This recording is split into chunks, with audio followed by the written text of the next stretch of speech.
Thanks for joining us on this Monday night. I'm Alicia Garcia. And I'm Phil Aldrich. The fallout continues after neo-Nazis marched on the state capitol and pier and in Deadwood over the weekend. State leaders have condemned the marches, but the level of response has been underwhelming for many of the state's black leaders. John Gaskins talked with 3 local NCAAP board members and has more. Because honestly, it was disbelief. To see neo-Nazis in 2024 go to your state capitol building is like, this has to be fake. It's jarring.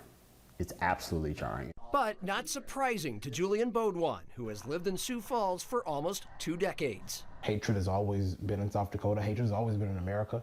Racism is bred within the cloth of what we call America, what we call home, and it's something that we just fight against every day.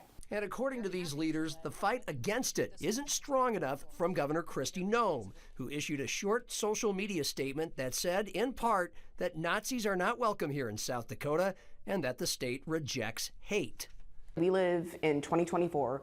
It does not take very long to flip your camera around and say, I'm just as shocked as you are.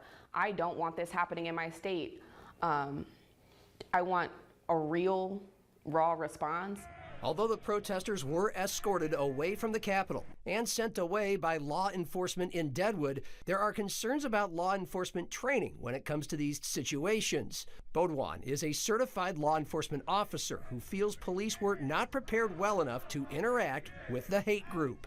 So knowing that these things are going to happen, knowing that we have people living in our community that feel the way they do, we have to be prepared to battle against the hatred. We can't just come out with a statement and say it has no home if we're not empowering our people to fight against hatred.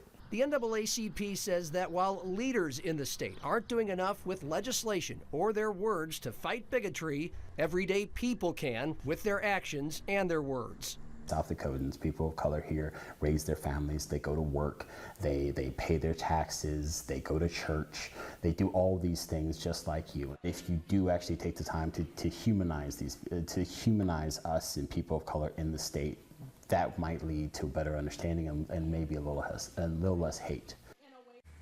That was John Gaskins reporting. In Rapid City, the mayor also gave his thoughts on the march that unfolded in Pierre over the weekend, strongly disagreeing with the message that was sent by the demonstrators that day. Mayor Jason Salumun saying, in South Dakota, we condemn the message of these masked clowns and their despicable flag and celebrate the message of liberty found in our American flag.